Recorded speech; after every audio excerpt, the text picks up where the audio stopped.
It's hard to imagine why there would be a need to define a freedom called freedom of movement, because I think people in the United States, appropriately so, take it for granted. Of course I can travel to the next city. Of course I can visit my mother in the next town. In order to understand what it means, you have to start with its restriction.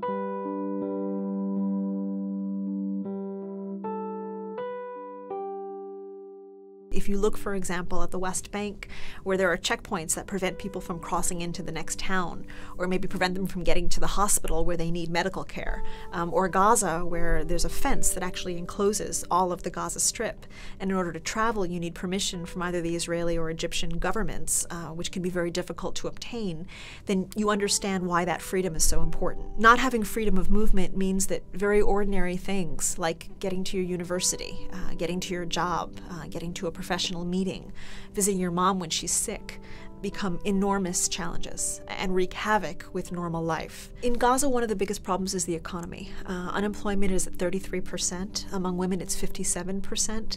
And that has a lot to do with not being able to leave Gaza for jobs outside and not being able to sell goods that are manufactured in Gaza to external markets. So when, for example, the ice cream factory can't get its ice cream to stores in the West Bank, they're not going to produce, and then people won't have jobs.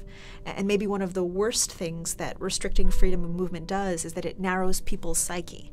They no longer think about leaving. They no longer think about traveling. They lose their sense of geography. A town that might be 3 miles away becomes the other side of the moon. That narrows your horizons in ways that I think are problematic, especially for young people. You know, I can talk about it from a personal point of view. I'm a long-distance runner. I run marathons and ultramarathons. And part of what I love about that is the feeling of crossing boundaries, feeling like the only limitation is how far my legs will carry me. And I know what that means to the human spirit. And so my hope is that everybody in the region will be able to experience that kind of freedom as soon as we get policies that are a little more respectful of the possibility of human potential. We're going to see amazing growth.